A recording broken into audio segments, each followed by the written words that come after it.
দোস্ত, তোমরা যারা আজকে 365 দিনে কোনোদিন খোদার ফজরের নামাজ পড়লা না, তিনি যদি বলে ফেলে যে নাফরমান আর কোনোদিন তোরে আমি সেজদা দিতে দেব না, তোর কোন আব্বাই সেজদা দেওয়াইবে তোরে?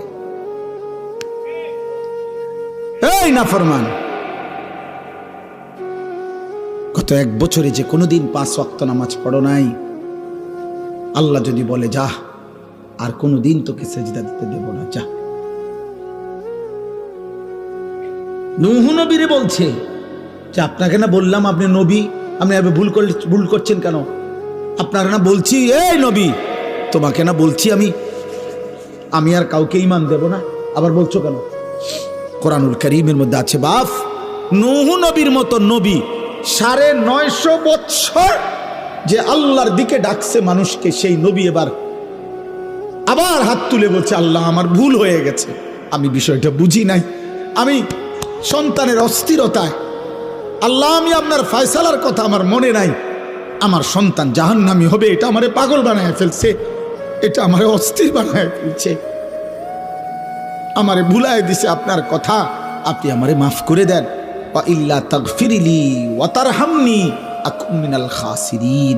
আয় করিম, আপনি যদি আমারে মাফ না করেন, দয়া না করেন, আমি নবী হয়েও ক্ষতিগ্রস্তদের অন্তর্ভুক্ত হয়ে যাব।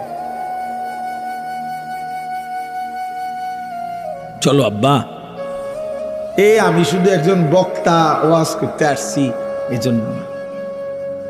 এই জন্য মনে করাইতে আসছি, ভোট চাইতে আসি না,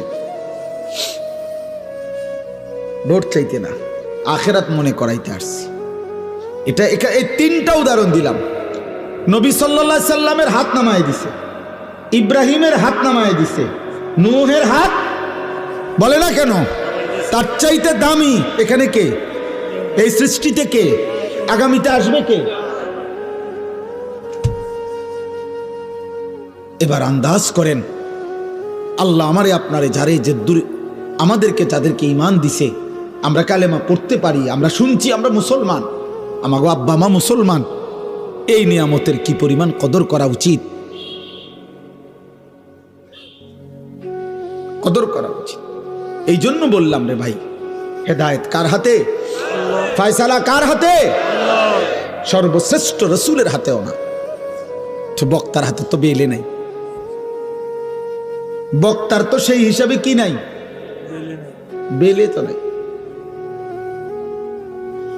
আচ্ছা, এর উল্টা আরো 3টা উদাহরণ দেই, দেখেন আরো সহজ, এটাও লম্বা না, 3টা আবার বিকল্প উদাহরণ দেখেন, আপনি আরো মজা পাইবেন।